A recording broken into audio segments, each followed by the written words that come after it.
Her entire life, she thought her father had adopted her, giving her the stable home she needed since her earliest years. But one day, she found an old photograph in the attic, a photograph that would change everything and expose the dark, sinister truth her father had been hiding from her.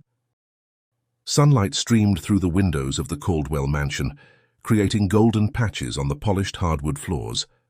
It was a Saturday morning, the kind that promised nothing but leisure and relaxation. 14-year-old Isla Caldwell lay sprawled on the living room couch, her dark braids adorned with colorful clips falling over her shoulders as she scrolled through her phone. From her position, she could see her father, Edward Caldwell, sitting at the wrought iron table by the pool, sipping his coffee while watching the morning news on his tablet. Dressed in casual khakis and a light blue button-up with sleeves rolled to his elbows, he looked the picture of weekend tranquility.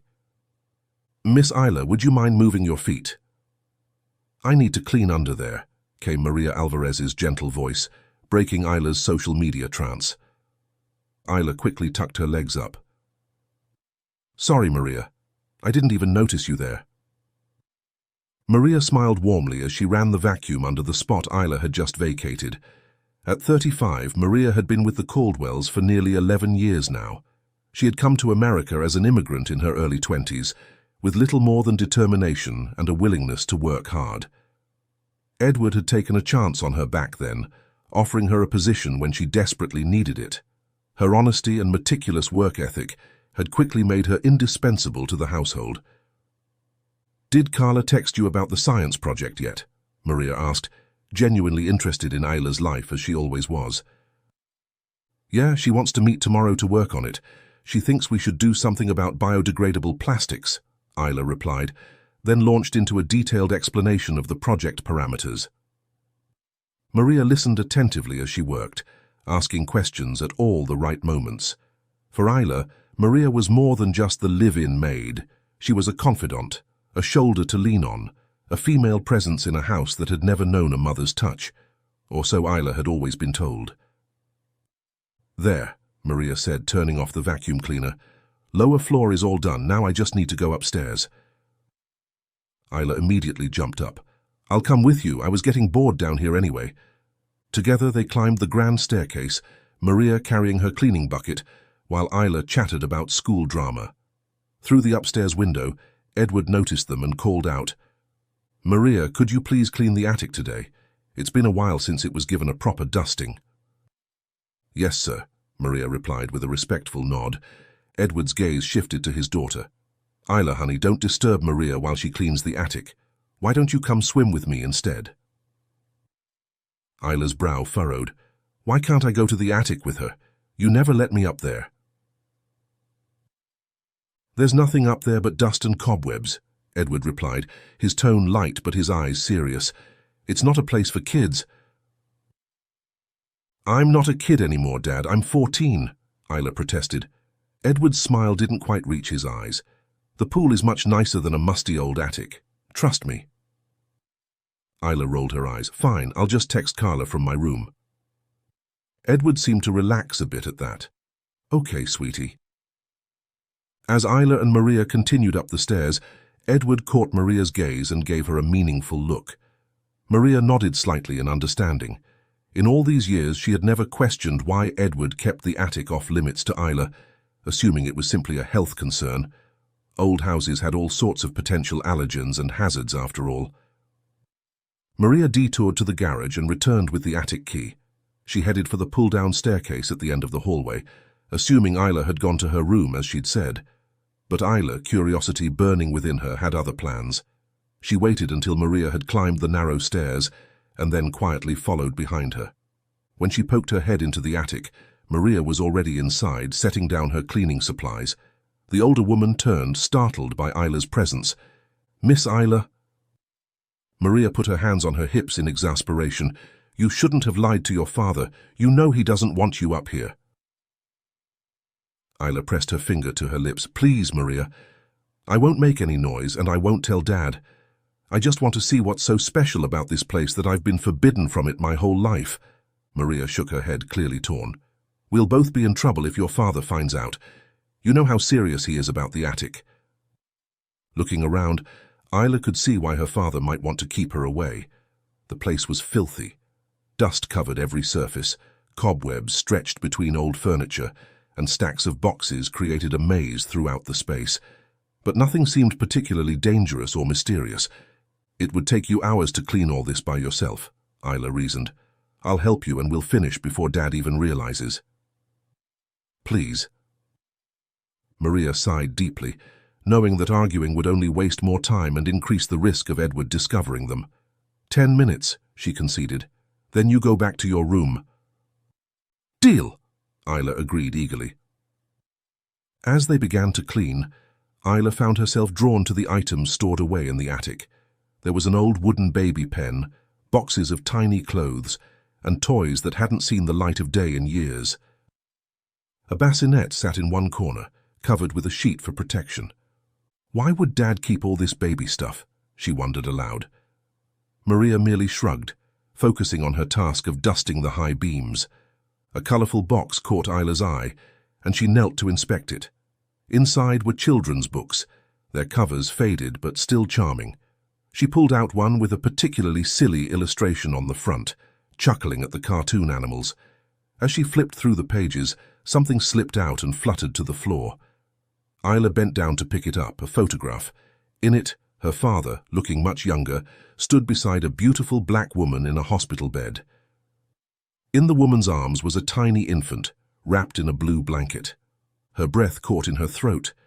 Isla had always been told that her father had adopted her after her birth mother died in childbirth. Edward Caldwell was her adoptive father. That was the story she'd grown up with, the story she'd never questioned. But the baby in the photograph looked just like the baby pictures she'd seen of herself, and the woman. The woman had Isla's same deep brown eyes, the same high cheekbones, the same warm smile. Maria, Isla called, her voice barely above a whisper. Who is this woman? As Maria turned to look, they heard the distinct sound of the pool sliding door opening. Panic flashed across Maria's face. Go quickly, she urged. Your father's coming inside. Isla scrambled down from the attic, the photograph clutched tightly in her hand. She barely made it to her bedroom before she heard her father's voice calling up the stairs. Isla, are you still up there? I was thinking we could go out somewhere this weekend if you want. Her heart hammered against her ribs as she quickly hid the photograph behind her back. Edward appeared in her doorway, his smile faltering as he took in her flustered appearance. What are you up to? He asked, his tone light but his eyes watchful. Nothing, Isla replied too quickly. Just texting Carla. Edward's gaze dropped to her hands, hidden awkwardly behind her back. What's that you're hiding? Hiding? I'm not hiding anything, she lied, but her voice betrayed her. Edward crossed the room in 3 long strides. Isla, what's behind your back? Knowing she couldn't keep up the charade, Isla reluctantly brought her hands forward, revealing the photograph. I found this, she admitted. Who is this woman? And the baby? Edward's face drained of colour as he snatched the photograph from her hands. For a moment he seemed at a loss for words. Then his expression hardened, and he stalked to the hallway. Maria, he bellowed. Maria, come down here right now. The sound of hurried footsteps came from above, as Maria descended from the attic. She stood before Edward, her eyes downcast. Mr. Caldwell, I can explain. I specifically told you not to let Isla in the attic. Edward cut her off, his voice eerily calm despite the anger evident in his rigid posture. I trusted you with one simple task and you deliberately disobeyed me. Sir, please, she begged me to let her stay. I thought... You're fired, Edward stated flatly. Pack your things and leave today.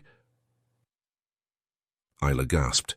Dad, no, you can't fire Maria. It wasn't her fault. It was mine. I forced her to let me come up. Please, don't do this. Edward ignored his daughter's pleas, his gaze fixed coldly on Maria. I'm going out. When I return, I don't want to see you here. Dad, Isla cried, tears springing to her eyes. I love Maria. She's been with us for years, more than a decade. I never thought you'd be this angry over something so small. Edward rarely raised his voice or showed any sign of temper. He was known for his calm, collected demeanour, a trait that had served him well in his business dealings. But now his hands trembled slightly as he clutched the photograph. "Who is that woman in the photo, Dad?" Isla pressed, desperate to understand the source of his rage. "Why are you so upset about this?" Edward's jaw clenched. After a long moment, he let out a heavy sigh. "The woman in the photograph was my sister," he said, his voice strained. "She and her baby both died in an accident many years ago. This picture was taken when I visited her in the hospital after the birth." Isla frowned, not fully convinced. Why keep it hidden in the attic? Why not tell me about her? "It's too painful to talk about," Edward replied curtly. "That's enough questions. This photograph stays with me and we won't discuss it further." He turned back to Maria, who stood with her head bowed. "As for you, I'll transfer your salary for this month to your account. Now go." "Sir," Maria spoke up, her voice wavering slightly. "My gold, I still have some of my gold with you." Isla looked between them, confused. She knew that Maria had worked for their family for nearly a decade, and during that time, she'd watched her father help Maria with financial matters. A few years ago, Maria had approached Edward for advice on safely investing her savings, money she'd carefully set aside from years of wages. Without a bank account she fully trusted, Maria had asked Edward to keep her small investment, several gold coins and bars, in his personal safe. Edward had agreed, promising the gold would be safer with him and might even increase in value. "I'll get it for you before you leave," Edward said dismissively. "Now please, go pack your things." Maria nodded, gathered her cleaning supplies and headed downstairs, her shoulders slumped in defeat. Isla stood in the hallway, tears streaming down her face. Her father, this man she'd always seen as gentle and fair, had just fired the only maternal figure in her life over a simple act of disobedience. And somewhere in the back of her mind, a small voice whispered that his explanation about the woman in the photograph didn't quite add up. As Edward moved to return to his room, Isla caught a glimpse of the photograph still in his hand. A chill ran down her spine as she wondered what other secrets might be hidden in the dusty corners of the attic. Isla followed her father to his bedroom, her mind racing with questions she dared not ask. Edward moved purposefully to the large painting on the wall, a landscape of the Mediterranean coast, and swung it aside to reveal a sleek digital safe embedded in the wall. She watched as he entered the code, his body partially blocking her view, but she managed to catch the sequence of numbers as his fingers moved across the keypad. The safe opened with a soft click, and Edward reached inside. He removed a small velvet pouch and closed the safe again, the painting swinging back into place. From the desk drawer he retrieved his wallet, phone and keys. "Dad," Isla tried once more, her voice small and pleading, "please don't fire Maria. She's the only one I have to talk to when you're not around. I love her." Edward's expression softened slightly, but his resolve remained firm. "That's precisely the problem, Isla. She's worked here so long that she's becoming too familiar, too comfortable disregarding my instructions. This is final and you should learn something from it too." "Learn what? That people who make tiny mistakes get thrown away?" Isla shot back, anger rising through her grief. Edward ignored her comment and headed downstairs. Isla followed, watching as he strode toward Maria's quarters at the back of the house. When they arrived, Maria was already waiting, her suitcase packed and standing beside her. Edward handed her the velvet pouch. "Your gold, make sure you keep it safe." Maria nodded, carefully placing the pouch in her handbag. Her eyes were red-rimmed but dry, her composure maintained even in this moment of injustice. Isla rushed forward and threw her arms around Maria's neck. "I'm so sorry," she whispered, her voice breaking. "This is all my fault." "Shh, it's okay, Isla," Maria soothed, stroking Isla's braids as she had done countless times over the years. "Your father will find someone else to take care of you. You won't be lonely." "I don't want anyone else," Isla insisted, pulling back to look into Maria's face. "I love you. I'm so sorry I made you lose your job." Maria cupped Isla's cheek gently. "Be good, yes? Take care of yourself." They embraced one last time before Maria picked up her suitcase and handbag. With a final, dignified nod to Edward, she walked out the door and out of their lives. Edward grabbed his car keys. "I need to clear my head," he muttered. "Stay in the house, Isla." "I won't be long." Before Isla could protest, he too was gone, the sound of his luxury car fading down the driveway. Alone in the large house, Isla felt a crushing emptiness descend upon her. She climbed the stairs slowly, intending to cry in the privacy of her bedroom, but stopped when she noticed the attic door still ajar. A surge of anger propelled her forward. Because of this mysterious attic and whatever secrets it held, Maria was gone. Her father had overreacted in a way she'd never seen before. None of it made sense. Determined to find answers, Isla climbed the attic stairs once more. The space felt different now, ominous rather than merely curious.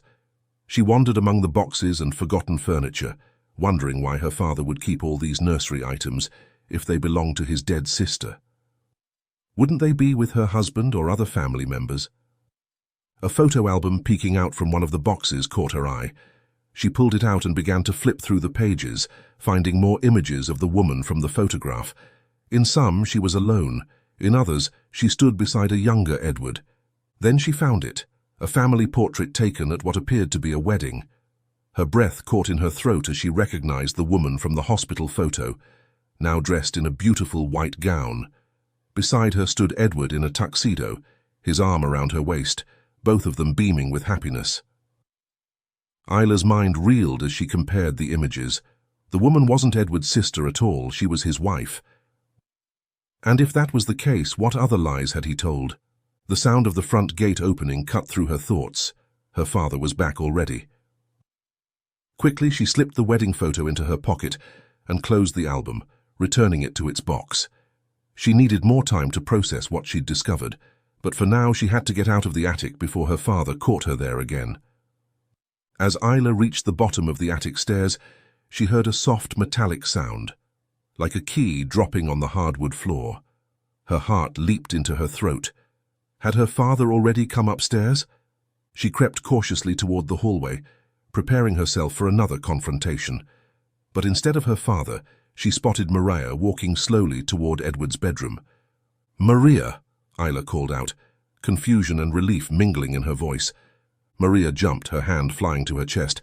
"Dios mío, Miss Isla, you scared me." "Why are you back?" Isla asked, approaching her. "Did you forget something?" Maria hesitated, glancing toward Edward's bedroom door. I'm looking for your father. I think he still has some of my gold. What he gave me was only 25 grams, but there should be another 55 grams more, I remember clearly." "Oh," Isla replied. "He just left after you left. You saw him. I could call him if you want." Maria shook her head quickly. "I already did, but he said I only had 25 grams. I know that's not right." Isla frowned, recalling how swiftly her father had dismissed Maria earlier. "We could wait for him to come back and talk about it." Maria gave a sad smile. "Your father and I both know the gold is kept in his personal safe. Do you perhaps know the code? We could just check if it's really there or not." Isla hesitated, weighing her loyalty to her father against her trust in Maria. The woman who had braided her hair, dried her tears, and listened to her stories for as long as she could remember. After what she'd just discovered in the attic, doubt about her father's honesty had already taken root. "I saw him enter it earlier," Isla admitted. "I can open it for you." They walked to Edward's bedroom, and Isla moved to the painting that concealed the safe. With careful precision, she entered the code she'd memorized earlier, and the safe door swung open. Inside were stacks of important-looking documents, some jewelry, expensive watches, and various folders labeled with Isla's name, but no gold bars. Maria sighed, clearly disappointed but not surprised. "I was afraid of this," she murmured. Isla was about to close the safe when a manila envelope with an official-looking seal caught her eye. She pulled it out, curiosity overriding her sense of privacy. Court of Domestic Relations was emblazoned across the top, along with a case number. Her hands trembling slightly, Isla opened the envelope and pulled out the contents. Her eyes widened as she scanned the first page. a divorce certificate between Edward Caldwell and Lena Rivera. And there, in black and white, was her own name listed next to Lena Rivera's. "Maria," she whispered, her voice shaking, "I think I just found out who my real mother is." Before Maria could respond, they heard the sound of the front gate opening and a car pulling into the driveway. "Your father's back," Maria said urgently. "Quick, close the safe." Isla hastily shoved the papers back into the envelope, but kept it clutched in her hand as she sealed the safe and replaced the painting. She darted to her room, hiding the court documents beneath her mattress, then rushed downstairs with Maria. They reached the foyer just as Edward walked through the front door. His expression darkened immediately upon seeing Maria. "What are you doing here?" he demanded. "I specifically told you I didn't want to see you when I returned." Maria stood her ground. "I came back for the rest of my gold, sir. There should be 55 grams more than what you gave me this morning." Edward's jaw tightened. "There is no more gold, Maria. I gave you everything that was yours." "That's not true," Maria countered, her voice steady despite her obvious nervousness. "I remember clearly when I gave you money to buy 55 grams of gold 3 years ago. That money was from my family's inheritance. I trusted you with it." "There's no proof, no receipt," Edward scoffed. "You're making things up, trying to take advantage of our relationship." He pulled out his phone. "If you don't leave immediately, I'll call the police and have you removed for trespassing." His finger hovered over the emergency call button, and Maria faltered. She looked at Isla, her eyes filled with regret, then back to Edward. "This isn't right," she said softly, but without further argument she turned and walked out the door. Edward watched her go, then turned to Isla. "That's why we don't fully trust people, Isla, no matter how long they've worked for us. Everyone looks out for themselves in the end." Isla stared at her father. This man she'd always admired and respected, now suddenly a stranger to her. He'd lied about the woman in the photograph, about being her adoptive father, and now possibly about Maria's gold. "I'm going to Carla's house," she announced abruptly, unable to bear being in the same house with him any longer. "This weekend is ruined anyway." Edward seemed relieved by her suggestion. "Fine, I have some work to catch up on here." Isla hurried to her room, retrieved the court documents from beneath her mattress, and stuffed them into her backpack. As she passed through the living room, Edward was already on his laptop, engrossed in whatever financial matters occupied his time on weekends. She left without another word, closing the front door behind her with a quiet finality. Outside, the afternoon sun beat down on the pristine suburban street.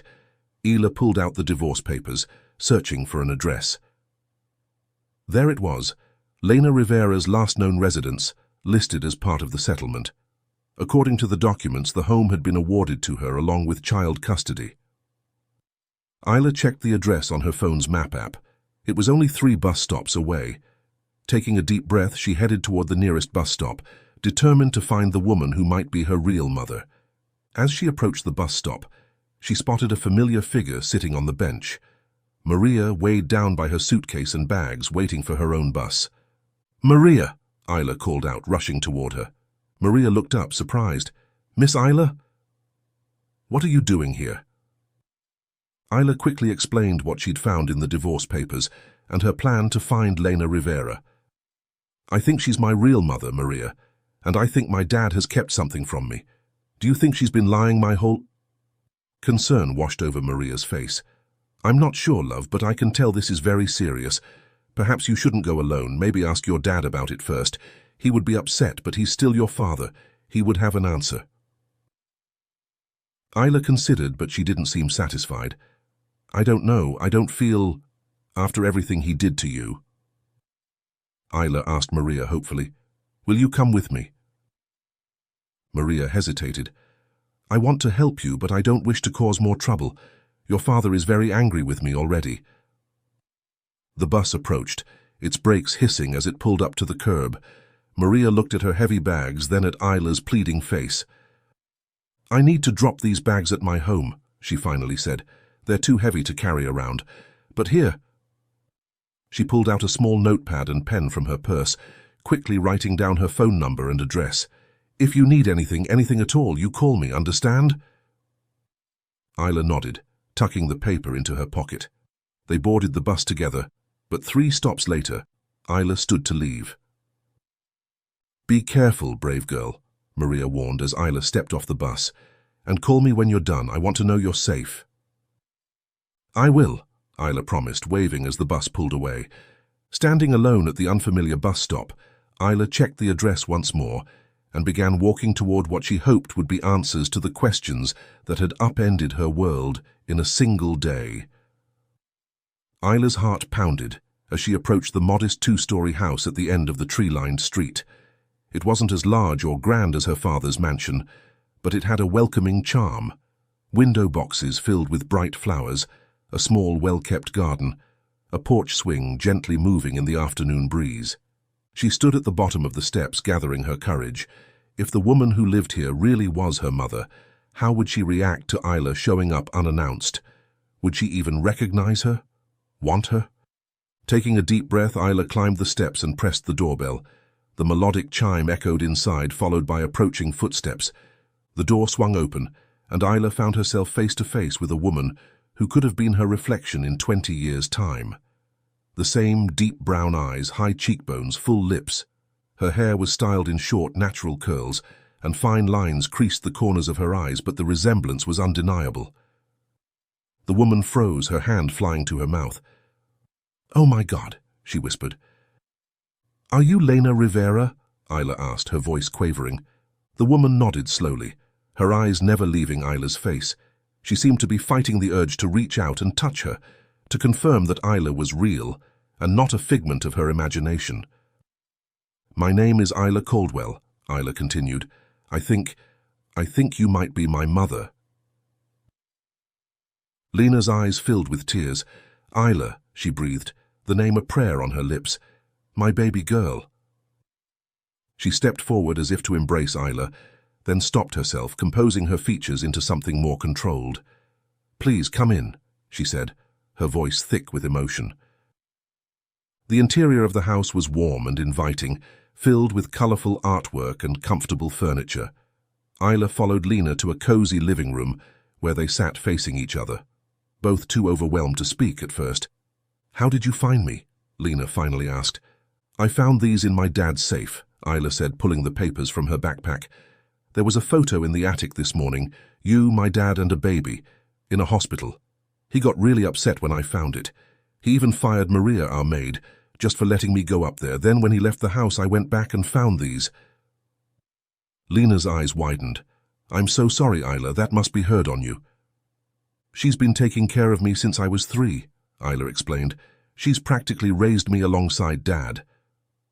Lena nodded slowly, processing this information. "Isla, what has your father told you about your mother?" Isla swallowed hard. "He told me my mother died giving birth to me and that he adopted me afterward." She hesitated, then added, "But that's not true, is it? You're my real mother, and he's my real father, not my adoptive father. This paper said so."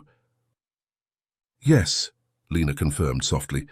"Edward is your biological father, and I am your mother. And as you can see, I'm very much alive." "Then why?" Isla asked, her voice breaking. "Why did he lie to me? Why did he keep us apart?" Lena sighed deeply, pain etched across her features. "It's complicated, sweetheart. Your father and I divorced shortly after you were born. He wanted full custody of you, but the court awarded it to me since you were still an infant and I was breastfeeding.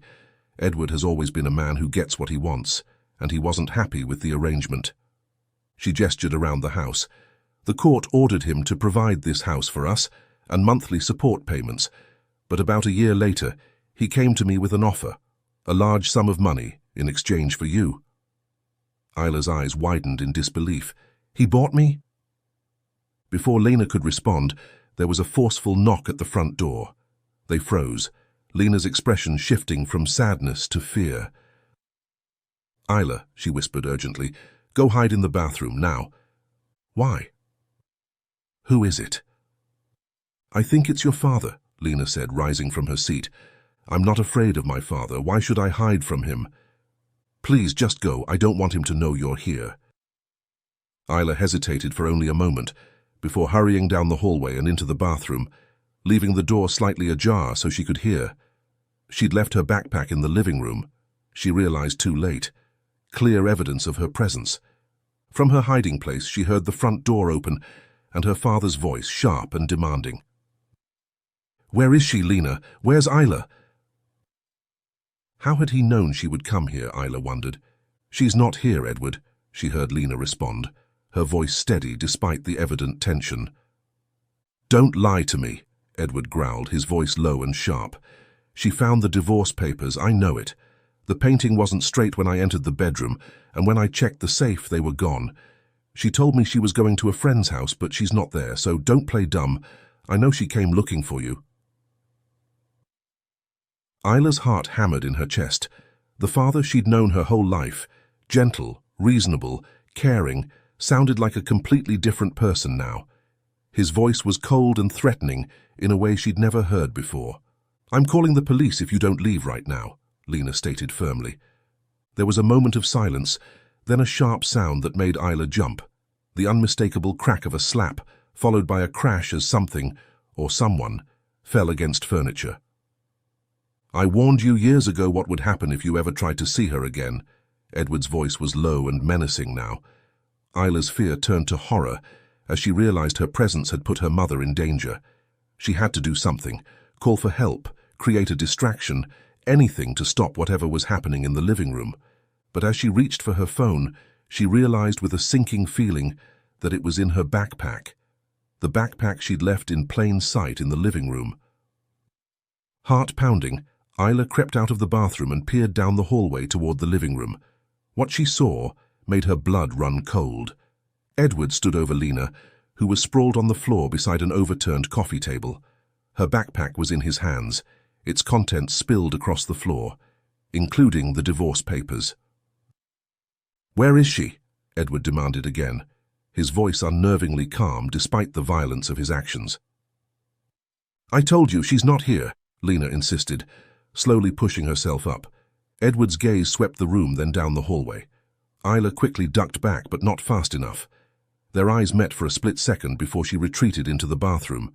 "Isla," Edward called out, "I know you're here. I saw you. Come out now and let's go home." Heavy footsteps approached the bathroom door. It swung open violently, revealing Edward, his face a mask of cold fury that Isla had never seen before. "Dad," she whispered, backing away until she hit the shower wall. "Why are you doing this?" "Well, get your things," he ordered. "We're going home." "No," Isla shook her head. "Not until you tell me the truth, all of it." Edward's jaw clenched. In one swift motion, he grabbed her arm and dragged her from the bathroom. Isla struggled against his grip, shocked by his roughness. "Let go of me," she cried. As they entered the living room, Lena rushed forward. "Don't you dare hurt her, Edward." Edward released Isla only to shove Lena away with enough force to send her stumbling back. "This is your fault," he snarled. "I warned you what would happen if you ever tried to contact her."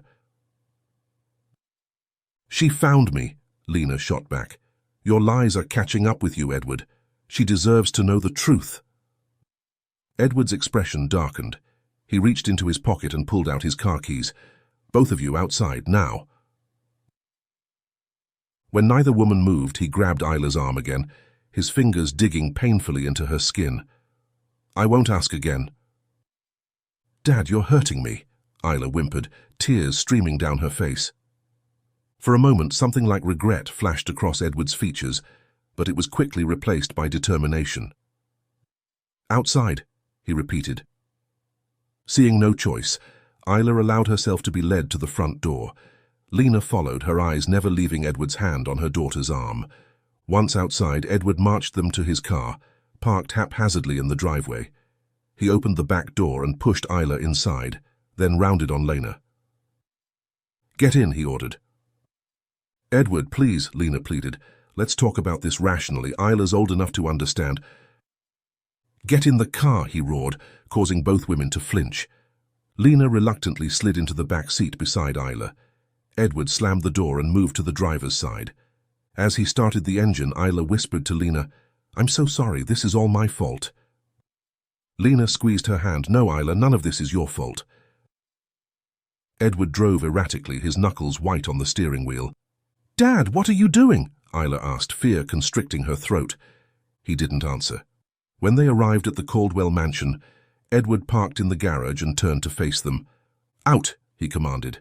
Inside the house, he directed them up the stairs toward the attic. Isla exchanged a terrified glance with Lena. Edward, this is kidnapping, Lena tried to reason with him. You cannot do this to us. Let's talk. Shut up, he snapped, pushing them up the attic stairs. The space that had seemed merely mysterious that morning now felt sinister. Edward forced them to sit against one of the support beams, their backs to each other. With practiced efficiency, he bounded their hands to the beam with rope he found among the stored items. He stuffed cloth into their mouths as gags, ignoring Isla's tearful pleas. I'll be back, he said coldly, descending the stairs and locking the attic door behind him. Isla struggled against the ropes, but they only dug deeper into her wrists, leaving behind fresh bruises. Beside her, she could feel Lena twisting and pulling too, just as desperate to break free. After what felt like an eternity, Isla spotted a broken wooden rocking horse not far from Lena's feet. She nudged Lena and gestured with her head toward the toy. Understanding dawned in Lena's eyes, and she stretched her leg out, managing to hook her foot around one of the rockers and drag it closer. With painstaking effort, Isla maneuvered herself to use the handle on the side of the horse's head to pry the gag from her mouth. Minutes stretched into what felt like hours as she worked the cloth loose, finally spitting it out with a gasp of relief. I'm going to get us out of here, she promised Lena, who nodded encouragingly despite her own gag. Isla was about to begin working on Lena's gag when she heard voices from downstairs. She froze, straining to listen. One voice was clearly her father's, but there seemed to be at least two others. One of them female. Could it be Maria? Isla exchanged a hopeful glance with Lena, who had also heard the voices. Gathering all her strength, Isla shouted, "Help! We're in the attic! Help us!" Lena joined in, her cries muffled by the gag but still audible. They called out repeatedly, hoping someone would hear them over whatever conversation was happening below.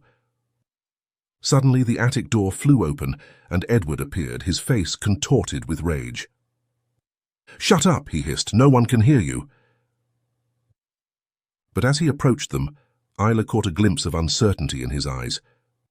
"Maria was here, wasn't she?" she asked. "Did she leave? Who else is down there?" Edward ran a hand through his hair, a gesture of frustration Isla had seen many times before. "No one who can help you," he replied. "Now let's talk about our options." Using his foot, he pushed the rocking horse away and crouched down to Isla's level. "Option 1, he began, his voice eerily calm again. "We can all be happy. We can forget the past and live together as a wealthy family. We'll sell this house, move somewhere new, and start fresh." He turned to Lena.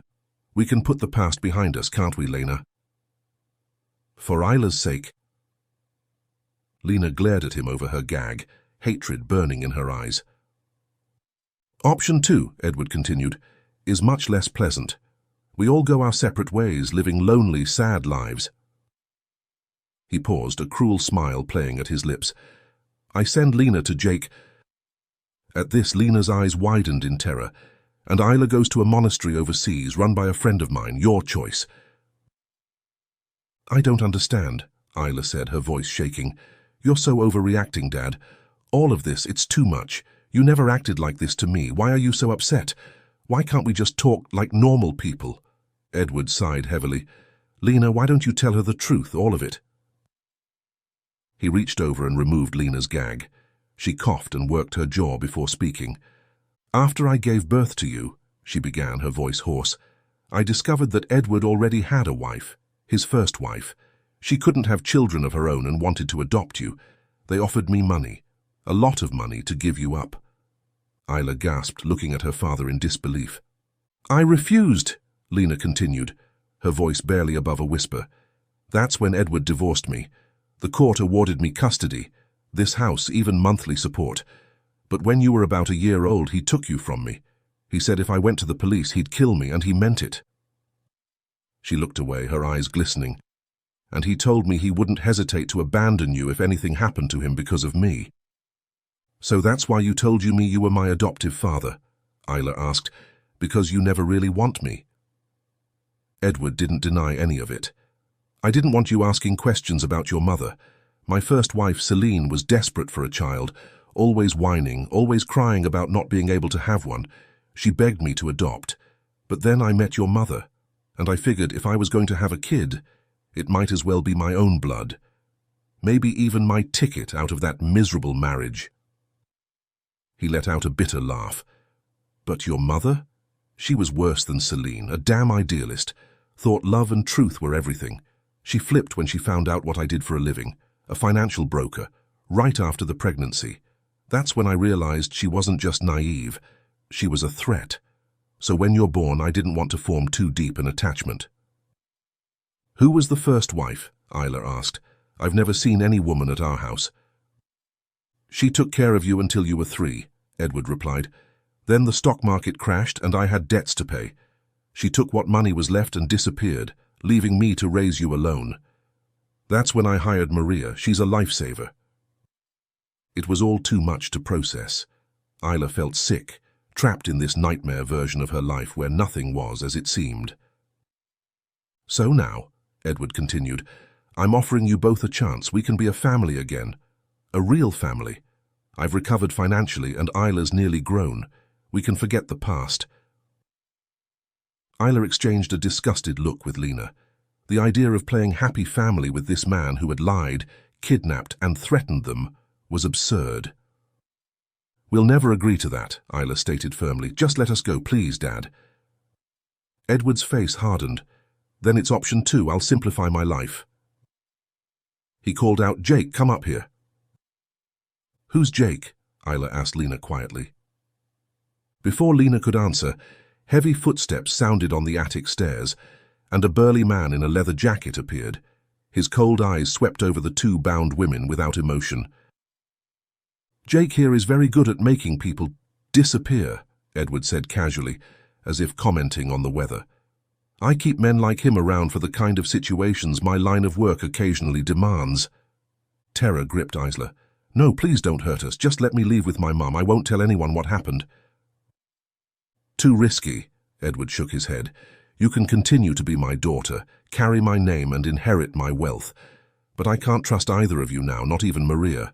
The monastery in Nepal is the safest option for you. I'm not your prisoner, Isla cried. You can't just ship me off to another country. Edward regarded them coldly. Yes, I can.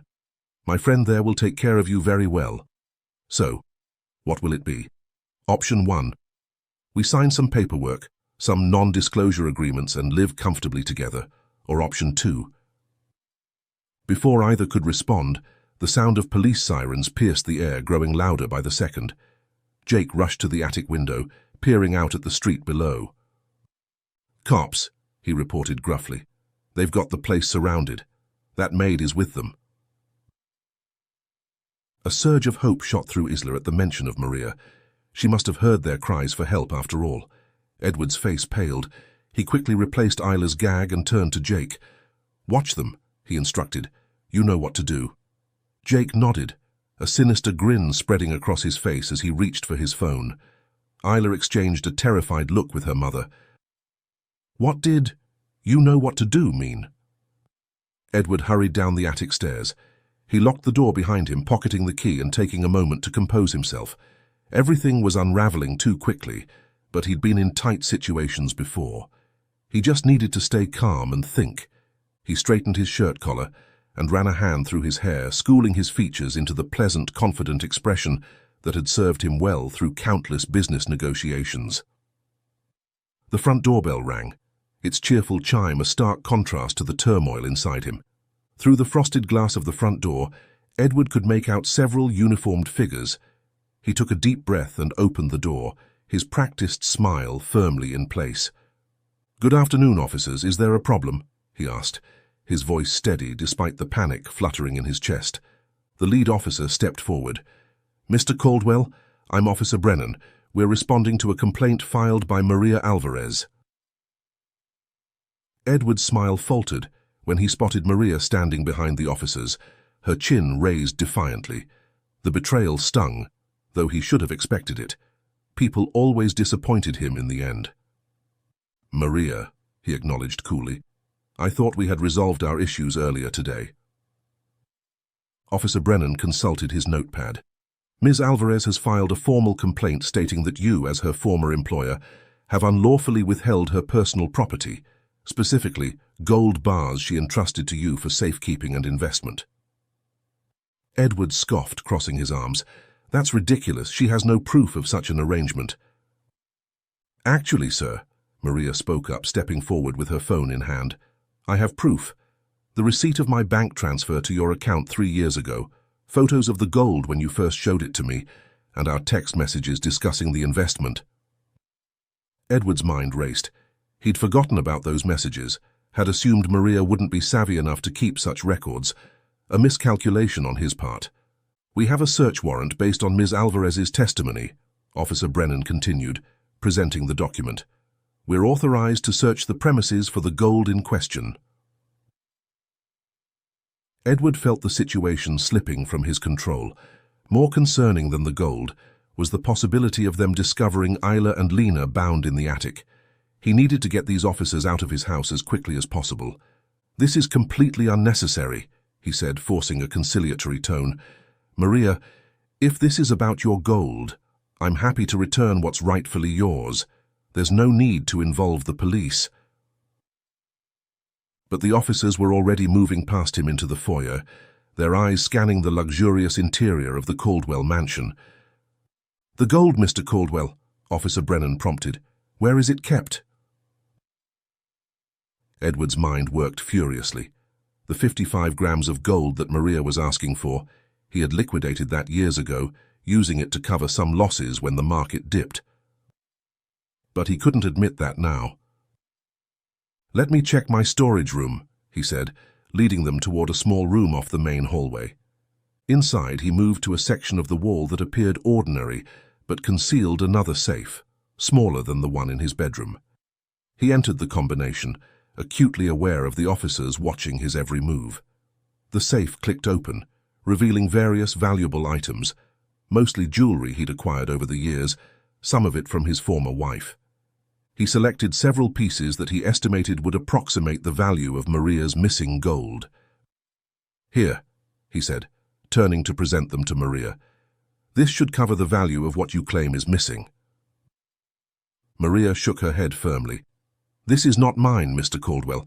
My gold was a certified bar with my name on the certificate. It's worth more than these pieces because of that documentation." Edward felt a surge of frustration. He had indeed used her gold bar in a transaction years ago, gambling the money on some high-risk stocks that ultimately paid off handsomely. But she had no way of knowing that, or so he'd thought. "I must have used it for another investment," he admitted reluctantly. "I can give you the cash value plus interest." Before Maria could respond, a faint sound drifted down from above, the muffled but unmistakable cries for help. Everyone in the room froze, heads tilting upward. "What was that?" Officer Brennan asked sharply. "Probably the neighbor's child," Edward said dismissively. "They can be quite loud sometimes." The sound came again, more distinct this time. "That's Isla's voice," Maria said, her eyes widening. "Not the neighbor's. Where is she, Mr. Caldwell? You told me she went to her friend Carla's house." "She did," Edward insisted, but perspiration beaded on his forehead. "She must have returned while I was out looking for her." A third cry, followed by a thump from above, sent one of the officers moving toward the stairs. "The attic," Maria said urgently. "It's coming from the attic." Officer Brennan signaled to his colleagues. "Johnson, Martinez, check it out."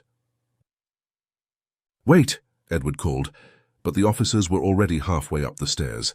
His mind raced through options, each more desperate than the last. If they found Isla and Lena bound in the attic, there would be no explaining it away. Years of careful planning and control, destroyed in an instant. With the other officers heading upstairs, only Officer Brennan remained with Edward and Maria in the storage room. In a split-second decision born of desperation, Edward lunged forward, driving his elbow into Brennan's sternum and sending him crashing into a shelf. As the younger officer reached for his weapon, Edward grabbed Maria's arm and wrenched the velvet pouch from her hand. She resisted, clawing at his arm to retrieve her property. With a vicious kick to her midsection, Edward sent her flying backward into the wall. Gold in hand, Edward sprinted toward the front door. Freedom was just yards away. He could disappear, use his offshore accounts, start over somewhere new. But as he burst outside, he found himself face to face with another officer stationed by the gate. The officer's hand moved instinctively to his holster. "Sir, no one is to leave the property at this time." "Officer, there's been a misunderstanding," Edward said, forcing a friendly smile as he slowly approached. "I just need to retrieve something from my car." He kept talking, a steady stream of distractions as he closed the distance, preparing to overpower this final obstacle. But the officer was younger, stronger, and clearly trained for such situations. As Edward made his move, the officer smoothly sidestepped and deployed his taser. Edward's body convulsed as electricity coursed through him, the gold pouch falling from his grasp as he collapsed onto the manicured lawn. Through pain-blurred vision, he saw the officer retrieve the golden radio for backup. Within minutes, Edward found himself face down on the ground, cold metal handcuffs biting into his wrists as the officer recited his Miranda rights. From his position, he could see more police cars arriving, officers rushing into his home. Everything was falling apart. As they hauled him to his feet and led him toward a waiting police car, Edward caught sight of Isla and Lena being escorted from the house by officers, followed by Maria, Jake in handcuffs just behind them. Their eyes met for an instant, his daughter's gaze filled with a mixture of fear, confusion, and something worse, disappointment. "Oh, mi niña," Maria cried, stroking Isla's hair. "I was so worried. Are you two hurt?" she asked Isla and Lena. Isla clung to Maria, tears flowing freely now. "You came back," she whispered. "You saved us."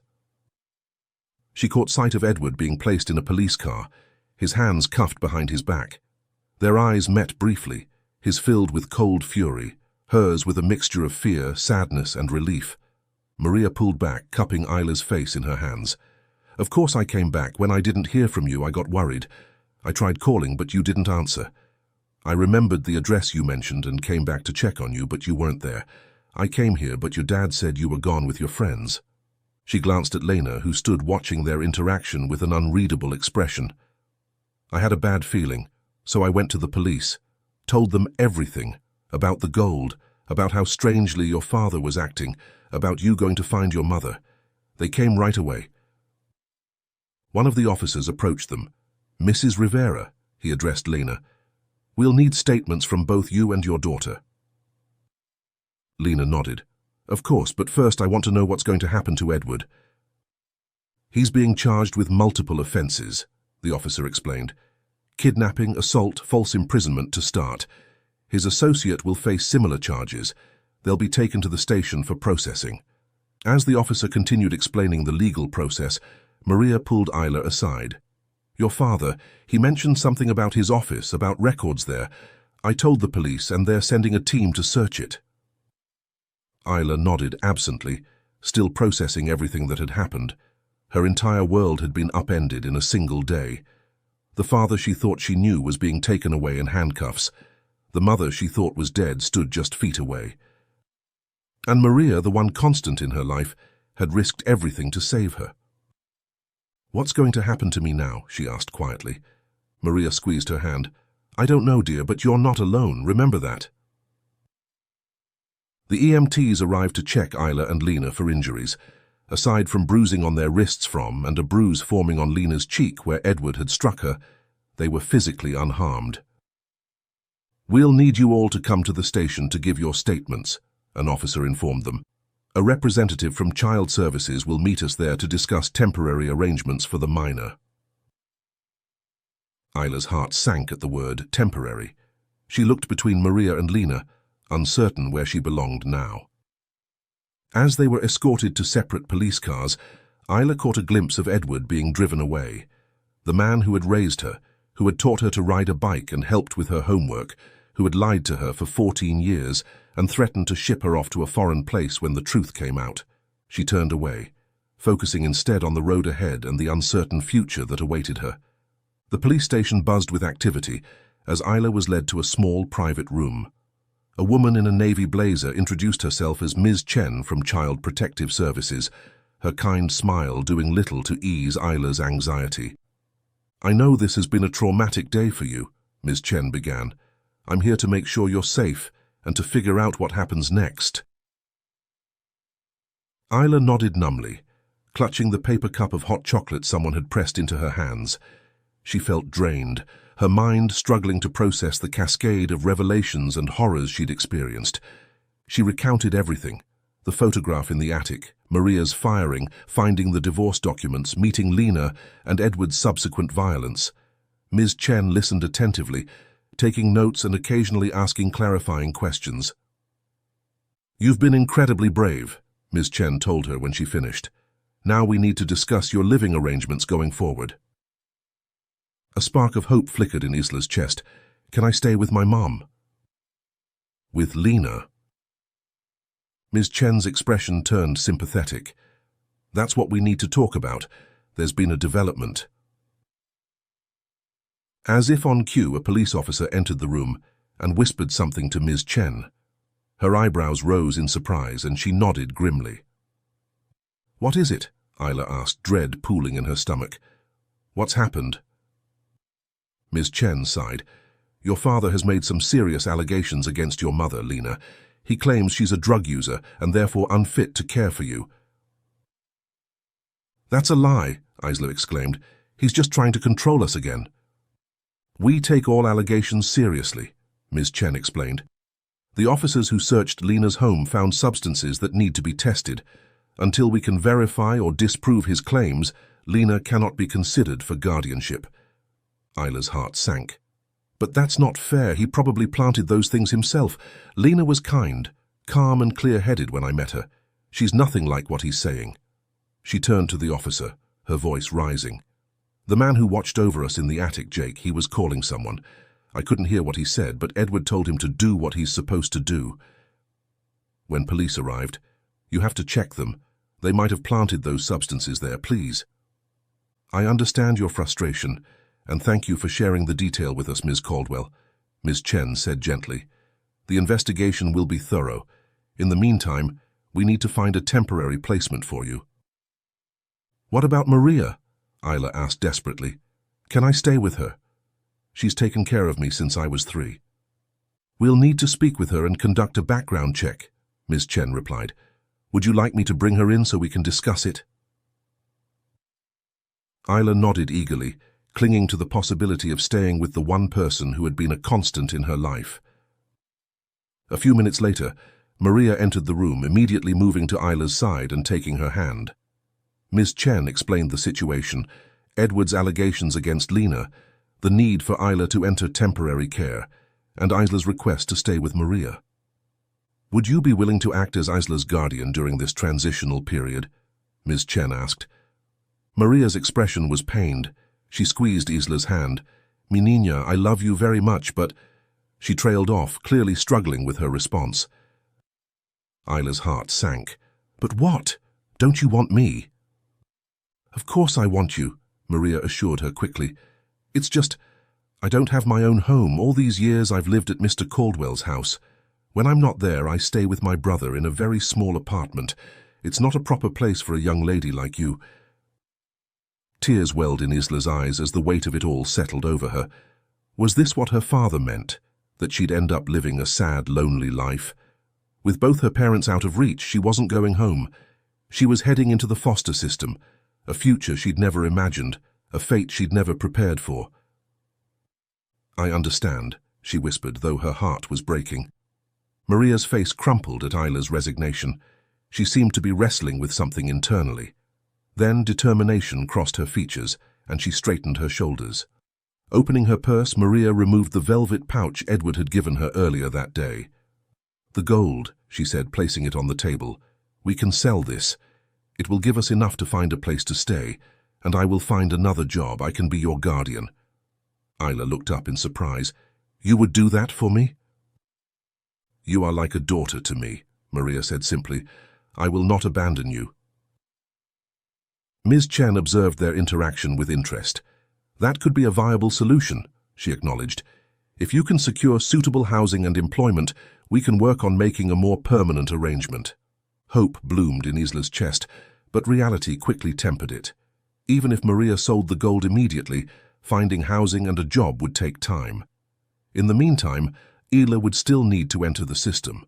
So I'll still have to go with strangers, she asked, her voice small. Just temporarily, Ms. Chen assured her, and we'll expedite Maria's application as much as possible. The weight of everything that had happened finally crashed down on Isla. She began to sob, years of buried emotions pouring out at once. Maria pulled her close, stroking her hair and murmuring soothing words in Spanish. "I'm sorry if I was ever annoying," Isla cried. "I know I followed you around all the time and talked too much, but you were always there for me when Dad was busy or away. You were like a mom and a best friend all in one." "Niña," Maria susurró, "you were never annoying. You brought joy and purpose to my life every single day." Ms. Chen watched them with compassion, allowing them this moment of connection. When Isla's sobs subsided to quiet hiccups, she gently suggested they continue the paperwork process. As they worked through the forms, a plan began to take shape. Maria would stay with her brother temporarily while searching for a job and an apartment. Once she had secured both, they would petition for her to become Isla's guardian. In the meantime, Isla would be placed with a foster family who had been vetted by the agency. It wasn't perfect, but it was something to hold on to, a light at the end of what had been the darkest day of Isla's young life. As Isla prepared to leave with Ms. Chen to meet her temporary foster family, the full weight of what had happened settled over her. In his own perverse way, her father had achieved what he'd threatened in the attic. Everyone was separated, just as he'd warned in his Option 2 scenario. Edward was in jail facing serious charges. Lena was under investigation, her character and fitness as a mother in question because of the substances conveniently found in her home. And Isla herself was entering the foster care system. Not a monastery in Nepal, but a place of uncertainty, and strangers nonetheless. The realization sent a chill down her spine. Even in defeat, Edward had managed to tear them all apart. His final act of control had succeeded where his threats had failed. "Are you ready?" Ms. Chen asked gently, touching Isla's shoulder. Isla looked back at Maria, who stood watching her with eyes full of love and determination. If not for Maria, her courage in going to the police, her willingness to sacrifice what little she had to create a home for Isla, the future would seem unbearably bleak. "Be patient," Maria repeated, her voice steady despite the tears shining in her eyes. "I will pray every day for a good job to come quickly, and I will visit you as often as they allow." Isla nodded, trying to be brave. "I know you will." As Ms. Chen led her toward the door where her temporary foster family waited, Isla paused for one last look at Maria.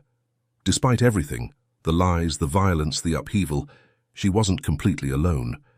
Her father might have succeeded in separating them all for now, but he had underestimated the bonds that had formed outside his control. The love between a housekeeper and the girl she had quietly mothered for years wasn't something that could be broken with threats or prison walls or system bureaucracy. It was resilient, patient, and stronger than any scheme Edward could devise. It wasn't the ending she would have chosen for this day, but it was a beginning, uncertain and challenging, but filled with more truth and genuine love than she had known in all her 14 years. Edward might have temporarily won this round, but with Maria fighting for her, Isla knew they would ultimately prevail. With one last wave to Maria, Isla stepped forward to meet her temporary guardians, holding tight to the promise of a future where she would no longer live surrounded by secrets and lies.